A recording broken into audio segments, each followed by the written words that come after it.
Episode 6 is mostly what? Well, I didn't predict any of the scenes that happened here, but none of it were surprising. Like, every scene can be explained why it went the way it did, so there's that. But if I'm going to highlight a few moments here before moving to the other episodes, the first is definitely Togashi reminding me of Ryu from Shaman King, and one look at Ryu, even without context, you'll get what I mean.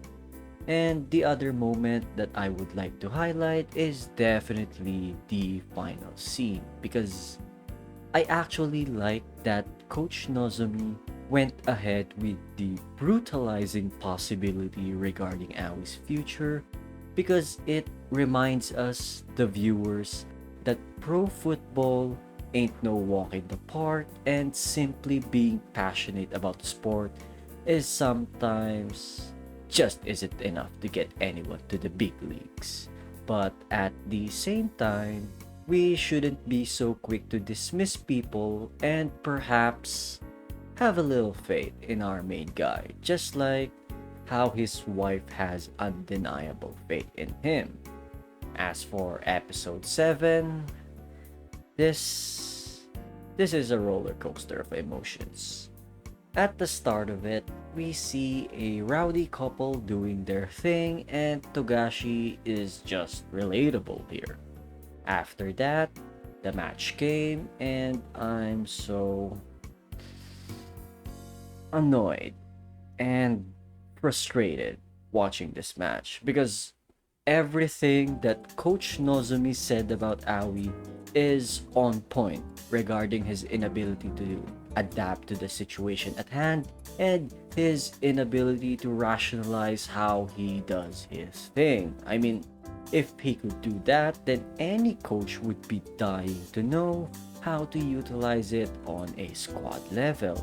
And quite honestly, I was cringing really bad every time Aoi is on screen, that if I was the black team's head coach here, I would have subbed him out as soon as I could. Like, sure, Aoi scored the goal, but that's about it.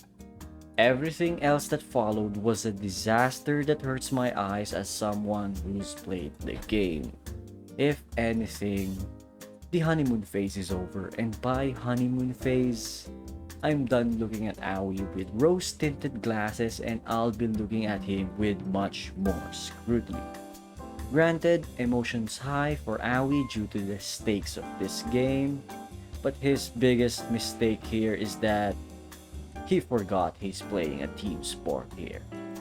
And lastly, episode 8, I'll be honest, there's a lot of details that we can cherry pick and turn into talking points here, but I'll keep it brief.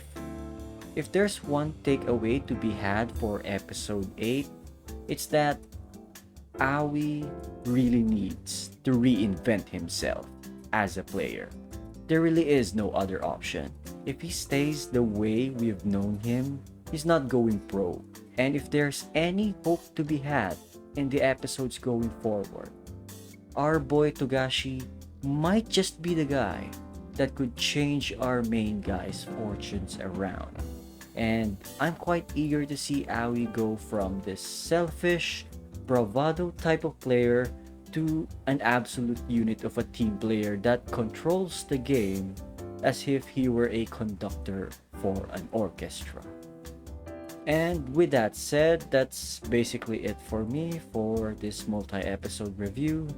I thank you all for watching and see you guys in the next episode.